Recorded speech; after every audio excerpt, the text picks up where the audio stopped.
This is not a Mary Oliver hate channel, you won't find any of that here. Hello, welcome back to my channel if you've been here before, and welcome if you're new. My name's Cara, and today we're going to be looking at a whole bunch of books that I have loved in the past, but have been kind of universally not enjoyed as much. The two benchmarks that I'm going to be using for the video to determine if the book was popular or not is whether it had more than 1,000 reviews, and then the second criteria is if a book has got over that amount of reviews but the average rating is 3.7 stars or lower. And a book that I love, I've defined as a book that I have rated 4 stars or more in the past couple of years. So I still more or less, I think, agree with my ratings. If you love any of these books that I'm going to be talking about today, please let me know what you thought about them and why you love them and why you think the rating is absolutely horrendous. And if you hated these books, you can feel very justified. Love that for you. So we're going to be starting with the books that have less than 1,000 reviews, and I'll go from least reviews to most reviews. The first book that we're going to be talking about today is The Chandelier by Clarice Lispector. This book has 153 reviews on Storygraph. I rated this book 5 stars, so I genuinely don't understand why not more people are talking about this book. The Chandelier basically is about this girl called Virginia who grows up on a farm in rural Brazil, and then it follows her throughout her childhood and adolescence and then into her young adult life when she moves into the city. It's such a weird, slow, truly, the word that I want to use here is unfurl. It's like a flower unfurling its petals. It's so majestic but mysterious, and it captivated me from the very first page and I couldn't look away. It was like it just, sunk its claws into me and I had to keep paying attention. I think that Clarice Lispector as a writer has had a bit of a resurgence in the past couple of years, especially after, I think it was New Directions. They reissued a lot of her books, and once her books were reissued, it reignited an interest in her work, which is amazing. I think especially the books where you've got her face on the cover, which you have to have all 4 books to have her face, which is low-key Midnight's Coded, which I love for Clarice Lispector. I think that this book is maybe less popular because it doesn't have such a nice cover. I think it's genuinely as surface level as that. I don't know if some people maybe are put off from this book because it's sort of considered her most difficult one to read, and it is difficult. I'm not going to say it's an easy read, but it's so memorable. I think about it a lot, even though I read it a while ago, because it's just so unique. I think that I've never read another book like this. I would recommend you pick this one up and we can make that small amount of reviews just a tiny little bit more. Next up, for the least amount of reviews, we have Elena Ferrante's Frantumaglia. This one did not surprise me at all that it only had 268 reviews, because it's really just for people who love Elena Ferrante already. I think that this is literally the perfect companion that you can have if you are a Ferrante fan. I would say that in order to truly appreciate it and to actually enjoy the process of reading it, you have to read all of her works from Troubling Love to The Story of the Lost Child. This really gives so much insight into Elena Ferrante's writing process. It's about correspondence that she's had with her editors, with her agents, with interviewers, with magazines, with newspapers, essays that she's written throughout the years, thought experiments, character studies. It's such a good collection of non-fiction, and it's one of those things that you always hope and dream that your favorite writer would actually publish, and then she's just gone and done it, which is so cool. I just think this is such a valuable collection for anyone who wants to know more about Elena Ferrante and who is just interested in seeing what she has to say, because she's got such interesting opinions about most things. I am a Ferrante fan for life. Up next, we have got another non-fiction book, which is Mother Tongue by Jenni Nuttall. This one has 278 reviews, and again, I'm not that surprised because I do think this is a little bit of an I don't want to say underground book, but I don't think it's as popular as maybe some other books about feminist linguistics and things like that, which is basically what this book is about. So Jenni Nuttall was a professor at Oxford University who specialised in women's language and the history of words, basically. So she really wanted to go into a lot of detail about how women's language around menstruation, about childbirth, about caregiving, about female friendships, all those things, how that language has developed over the centuries. I really enjoy this book. I think it gave me a really good perspective over where a lot of words come from, and that's something I'm very interested in, so I found it very fascinating. I don't think this is for everyone, but I enjoyed the process of reading it, and I'm very lucky to have a signed copy. It makes me so happy. So I think maybe because I received this book as a signed copy, I was already kind of biased towards it, maybe, but I love it anyway. I think it's a very valuable book if you want to know more about feminist language. I would say that this book has some limitations around where a lot of English vocabulary for women comes from. Most of it centers around British women and the English words that they use for things. But this limitation is acknowledged in the book, and it's kind of self-explanatory that it would mostly center around English women or British women because a lot of English originated in England. So that makes sense to me. But I do think it is worth maybe just going a little bit further if you want to know more. But still a very valuable book, and would recommend if you're into linguistics. Then, lastly, we have got two collections from the same author, which is two poetry collections by Mary Oliver. So we've got this one, New and Selected Poems Volume 2, and this one, House of Light. This one had 498 reviews, and this one had 892 reviews. I'm not at all surprised that these ones had less than 1,000 reviews because there's so much of Mary Oliver's work out there, and I think these are a little bit harder to find. Like, I had to search for them quite a lot more than I've had to search for other of her collections that I own.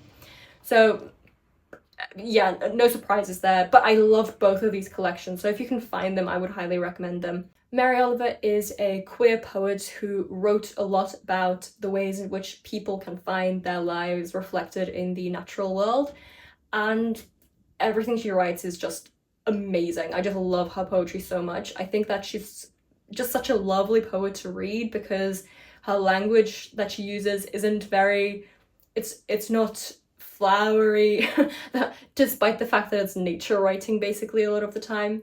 It's not difficult to understand, it's not difficult to follow. I think it's a great in for poetry if you want to get into poetry for the first time. This one in particular, I think I'm especially not surprised that it doesn't have as many reviews because New and Selected Poems Volume 1 won the National Book Award.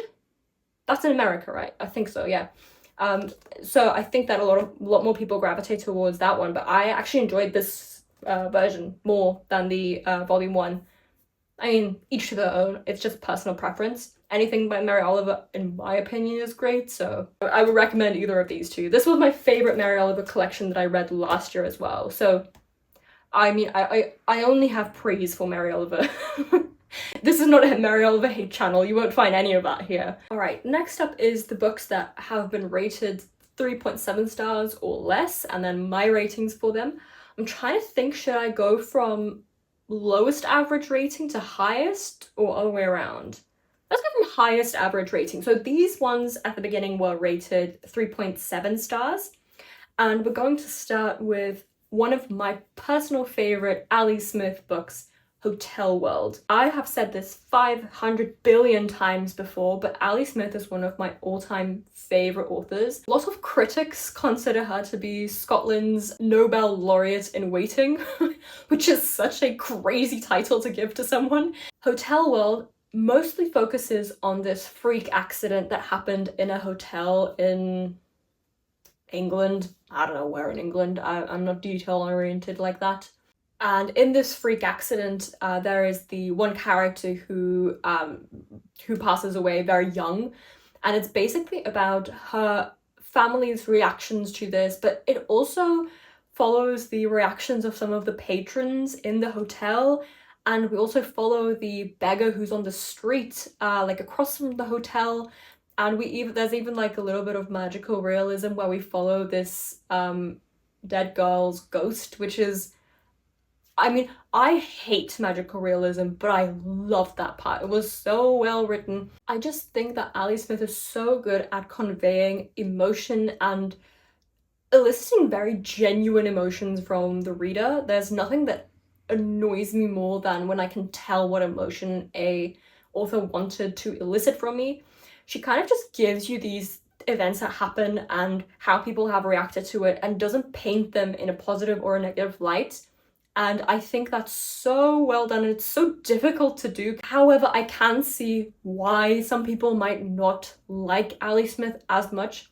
I do think that she's maybe a little bit of an inaccessible author, just in the sense that you kind of have to know what you're getting into, or at least be able to sort of suspend your reality a little bit, because she really does ask you to like sort of step back from the real world and examine it through the ways in which we can sort of see magic in our real lives. But I think that Ali Smith's work is still extremely grounded because it deals with political issues that are extremely prevalent and very nuanced in the way that she writes about them. It really connected with me, but I do see why it might not connect with other people as well. You know, I will be objective in that sense. But I do think, you know, if you don't connect with Ali Smith, where's your whimsy? Like, where did that go?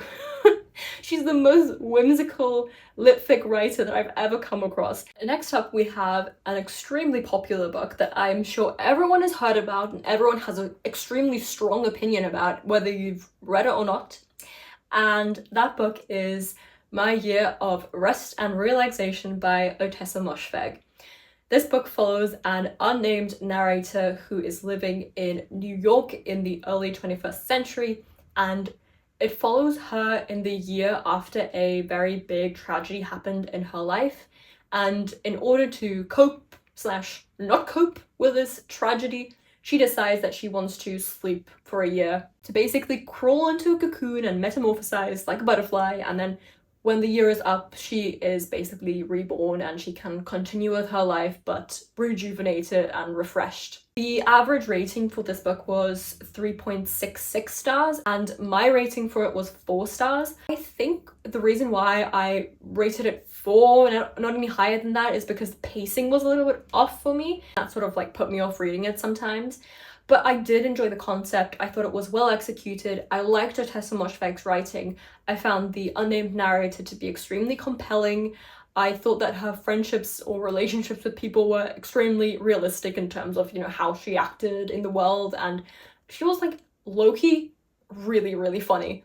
And I liked that part of it because I think that without that sort of, you know, acerbic humor, it would have genuinely been a really traumatizing book, but I think it was great. I think it was really well done for what it wanted to do. Do get why people would not like it though. I do think that the reason why people don't like it sometimes is the reason why I like it. I like a unnamed, you know, unreliable narrator who just is messy. I just think it's entertaining. The reason why I read is not to see, you know, people making good decisions. I want to see people making weird decisions and that I get to watch them crash and burn. That's what I read fiction for. Next one that we have is The Vegetarian by Kang. This book's average was 3.59 stars and my rating for it was 5 stars. Kang recently won the Nobel Prize for Literature and I have only read The Vegetarian by her. Just based on this book, I agree with their decision. The Vegetarian follows this woman in South Korea who decides that she doesn't want to eat meat anymore and that she kind of wants to be a vegan, I think, but they call it a vegetarian. And the ways in which she becomes slowly ostracized from society and the ways in which she distances herself from people. And she's, you know, it's later sort of, she slowly like thinks that she's turning into a plant, that sort of thing.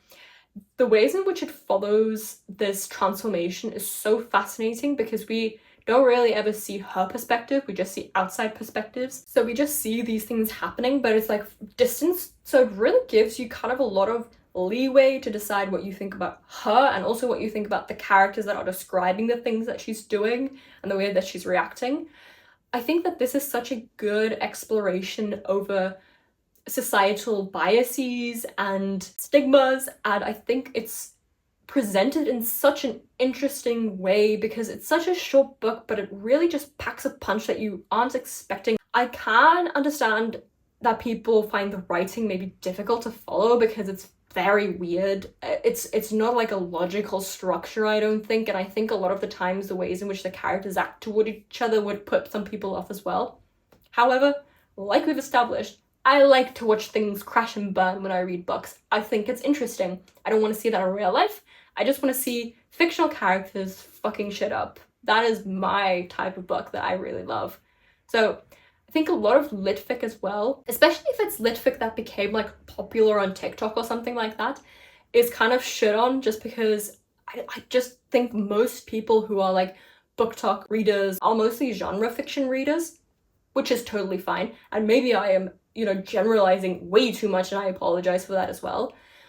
But I think that if you are a genre fiction reader, go off. Read the genres that you enjoy. But I don't think that you have to go into litfic expecting a same or a similar thing, because then you are going to inevitably end up disappointed. I do think that that is a recurring problem that I see with a lot of litfic books that become popular on platforms like BookTok. Next up, we have the most unsurprising addition to this list, which is The Catcher in the Rye by J.D. Salinger. The average rating for this book is 3.57 stars, and my rating is 5 stars. The Catcher in the Rye, if you did not read it in high school, is about a young character called Holden Caulfield, who is a kid who goes to a boarding school in New York, and he's kicked out of the boarding school, and then the rest of the novel basically follows him just traipsing around New York, and he calls everything like phony, and he hates everything and everyone, but he's also just like so intrigued by everything and everyone. I think this is just one of the best character studies that I've ever read in my life. I found Holden's character so compelling. He was so clearly like genuinely fucked up and genuinely traumatized that I just wanted to know the reasons why. And I think that the reasons were very realistic, and I thought that J.D. Salinger did such a good job at depicting how someone who is traumatized thinks and speaks and reacts to things and processes the world around them in this very particular way. I think a lot of people label Holden's character as just like an incel and a misogynist, and I do think he is those things, but I do think that that's more of like a product of the messaging and indoctrination that he's received throughout his life. And I think that the ways in which you can actually like sympathize with him is given to you by J.D. Salinger, so if you choose not to sympathize with him in that way, that's your own prerogative. I'm not saying that he's right in a lot of the things that he says, the ways in which he's, sexist or racist or anti-Semitic or things like that, but I do think that it is a very realistic depiction of how someone who is traumatized sort of clings to isms like that, because it's a much easier way to express your disdain with the world rather than to go up against authority figures. Next up, we have Wide Sargasso Sea by Rhys. The average rating for this book is 3.52 stars, and my rating for it is 5 stars. This book is a prequel to Jane Eyre, and it basically follows the mad woman in the attic from Jane Eyre as her life that she would have had in the Caribbean before she married Rochester. I don't really want to say more than that because I think this book is just so well done. It is so mesmerizing. It feels like, like the Twilight tinge is like blue tinged. Like it feels like it was like a sea green tinge that the whole book had. I've never had that experience before. Like I don't have synesthesia or something like that, but the whole book felt sea green tinged. And I thought that the way in which Rhys described her childhood in the Caribbean, the relationships between people of different races was so fascinating. The class differences was so well explored as well. The way in which she introduced Mr. Rochester into the story. The ending that you know is coming because you know what's going to happen in Jane Eyre is so tragic. I just think it's a perfect book. It's such a brilliant prequel. I think I like this more than Jane Eyre because it's like sort of a post-colonial book of Jane Eyre. Literally, it blew my mind when I read it. I still think about it so much and I really want to reread it. I've tried to think about why people might not like it, and I think my answer to that is that it is an extremely elusive book Nothing that you read in this book is surface level. You have to go into the subtext to understand what's going on and why it works and what the characters are doing and what their agendas are. The last book that we're going to be talking about today is Exciting Times by Dolan, the book with the lowest average rating at 3.36 stars, and I rated it 5 stars. Again, I'm so confused why people don't like this. Basically, Exciting Times follows the main character Ava, who is a young Irish woman who works in Hong Kong as an English teacher. And then she has 2 relationships. The one relationship is with an English banker called Julian, and her other relationship is with a Hong Kong-born lawyer called Edith. I think that Ava is such a fascinating character. She's got such interesting takes on language and linguistics and queerness and religion, and I think that the things that Dolan brings up in this book are so fascinating, and she doesn't always provide answers for these things, but she just provides a scope in which to think about these things and to reckon with these different topics. And I think it's so well done because I think it's such a good depiction of a bisexual woman in the 21st century and just the way in which you try to navigate your life as a woman, and then the power dynamics that could be different in different relationships, you know, with men versus with women, and then also with people who are more wealthy or more established or more qualified than you are. I just think that there are so many different levels in which this book takes place, and you can read it in so many different ways. I do think the characters are quite unlikable, which I think might be the reason why it's rated so low. I don't know, I think too many people want to read about morally good characters. And I'm like, you can't always just be doing that, because if you know what's morally good, then you know what's morally good, and then you can just watch what people are doing. If it's in fiction, then it's genuinely harmless because you're just watching them doing that, and you can be like, well, that's not good, but let's see what happens when they do that. Maybe that's just me. Maybe I just like to watch things crash and burn. That's not a crime though. Alright, those are all the unpopular books that I love. I hope that you enjoyed this video. It was a little bit different, I think, than from my normal book recommendation videos. It was really interesting to research these and to see which books actually haven't been read that much, / which books I like that the general consensus is that people didn't like them. Let me know in the comments if you are willing to pick up some of these books that you might have rejected before because of their average rating, or if you even look at the average rating if you are deciding to pick up a book. I would love to know what your thoughts are on that topic. And besides that, thank you so much for watching, and I hope that you have a lovely weekend, and I'll see you again next week with another video. Take care.